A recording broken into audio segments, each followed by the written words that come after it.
ঘরটা ছিল টিনের ছাউনি, চারিদিকে বেড়া, নিচে মাটি। বর্ষা এলেই কাদা আর স্যাঁতসেঁতে, আর গরমে টেবিল পাখার হাওয়াই ভরসা। কিন্তু সেই হাওয়াই হয়ে উঠল মৃত্যুর দূত। শান্তিপুর ব্লকের হরিপুর পঞ্চায়েতের বড়ডাঙ্গা পাড়ায় বিদ্যুৎস্পৃষ্ট হয়ে মারা গেলেন বছর 32-এর রূপা গুই। এক গৃহবধূ, এক মা, এক জীবন, যার অপরাধ শুধু একটাই, তিনি গরিব। টেবিল ফ্যান চালাতে গিয়ে সুইচ বোর্ডে গুঁজে দিলেন তার, আর সঙ্গে সঙ্গেই সেই স্যাঁতসেঁতে ঘর তার দেহটাকে আটকে রাখল মৃত্যুর গ্লানিতে।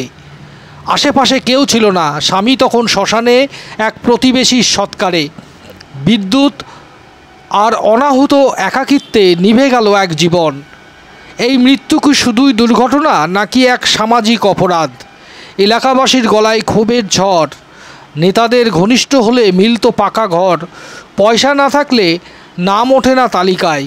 বছরের পর বছর ধরে আবেদন, নেতাদের পায়ে পড়েও কাজ হয়নি। যদি একটা পাকা ঘর থাকতো, আজ রূপা গুই বেঁচে থাকতেন। সত্যি এই আবাস যোজনা যেন এক রাজনৈতিক পুরস্কার, যার খেলার নিয়ম জানেন কেবল শাসক দলের ঘনিষ্ঠরা। গরিবের ঘরে পাখা চালানোও আজ জীবন নিয়ে জুয়ো খেলারই নাম। একটা পাখা, একটা সুইচ বোর্ড, একটা তার, আর একটা অবহেলিত জীবন।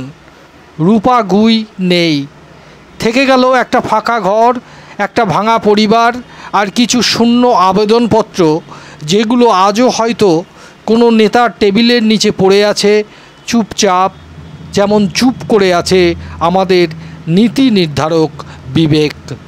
ব্যুরো রিপোর্ট, বাংলার প্রতিনিধি। ঘটলো কালকে আমি রাত 10টার সময় বাড়ি এসেছি টোটো নিয়ে। আমার পাশের পড়শি মারা গেছে। আসছিলাম রাস্তায় ধরে, ওই দাদা বললো যে মা মারা গেছে, কটা লোক নিয়ে ঘাটে যাবি? আমি বললাম দাদা আমি সন্ধ্যের সময় ফেরেছি, তাই আমি বাড়ি যাই। বাড়ি গিয়ে দুটো খাওয়া দাওয়া করে আমি বাড়িতে আসি, এসে খুলে যাব। বাড়ি এসে খেয়ে দিয়ে আমি ছেলে বউ ডেকে নিয়ে আমি তিনজন আমি মায়ে দিয়ে খেয়ে আমি বললাম খেতে খেতে আমার শরীরটা ভালো লাগছে না, তাহলে আমি যাবো না। আমাকে জোর করে ঠেলে ফাটালো, বললো না গেলে বলে আসলে আবার ডাকতে আসবে, তা তুমি যাও।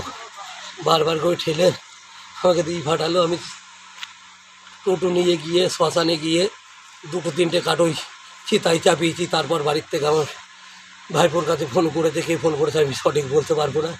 ভাইপো আমাকে ডেকে বলছে কাকা কাকিমা শট খেয়েছে, শিগগিরই বাড়ি চলো। আমি বাড়ি ওখান থেকে টোটো নিয়ে উপর মুখে নিয়ে ছুটকি টোটো আমি নিয়ে বাড়ি এসে আমি পাজা করে তুলে নিয়ে দুজনাকে নিয়ে আমি সঙ্গে সঙ্গে ওই গাড়ি টেনে নিয়ে আমি হসপিটালে চলে গিয়েছি। হসপিটালে যাওয়ার পর ডাক্তারবাবু দেখে আমাকে আর কোনো ভরসা দিইনি। আমি বাড়ি ছিলাম না, কী করে কী হয়েছে বলতে পারবো না। ওই ছেলে নিয়ে শুয়েছিল ঘরে, ঘরের মেঝে তো স্যাঁতসেঁতে ভাব। হ্যাঁ আমার ঘরে ওই যেরকম আছে ওরকমই।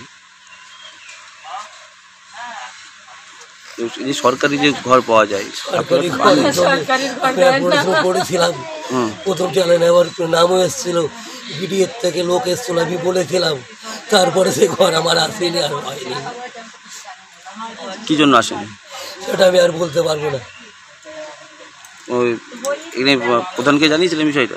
হ্যাঁ বলেছিলাম। রাজনৈতিক পক্ষ থেকে কি বা যারা ঘর ইনকোয়ারি করে কোনো আমি বলেছিলাম, বললো তোমার ঘর কিছু পেশাগত ব্যাপার ট্যাপার ছিল, চেয়েছে এবং ছবি বাড়ির লোক তুলে নিয়ে গিয়েছিল, ঘরের ছবি তুলে নিয়ে গিয়েছিল বাড়ির লোককে দাঁড় করিয়ে।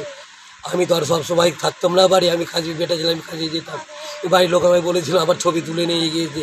আপনাদের মেম্বার যে অভিযোগ করছে যে আপনারা নাকি একাধিকবার ঘর পাওয়ার যোগ্য, আর এলাকায় নাকি যারা টাকা পয়সা দেয় তারা ঘর পায়, আপনারা টাকা দিতে পারেননি বলে ঘর পান, আমি কোনো ঘর পাইনি। এরকম কোনো সমস্যা? হ্যাঁ টাকা পয়সা দিতে পারিনি বলে আমি কিছু পাইনি। এই জায়গাটার নাম এটা মেথিডাঙ্গা বড়ডাঙ্গা পড়ে। আপনারা কি কোনো রাজনৈতিক দলের সঙ্গে যুক্ত, কোনো দল করেন? না আমি কোনো দলের সাথে যাইনি।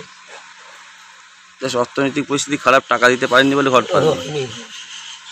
আপনার নাম? প্রভাত গুই। এই জায়গাটার নাম? মেথিডাঙ্গা বড়ডাঙ্গা, এটা এখন বড়ডাঙ্গা বলে পরিচিত। যে মারা গেছে তার নাম? রূপা গুই। কে হয় আপনার? আমার ওয়াইফ।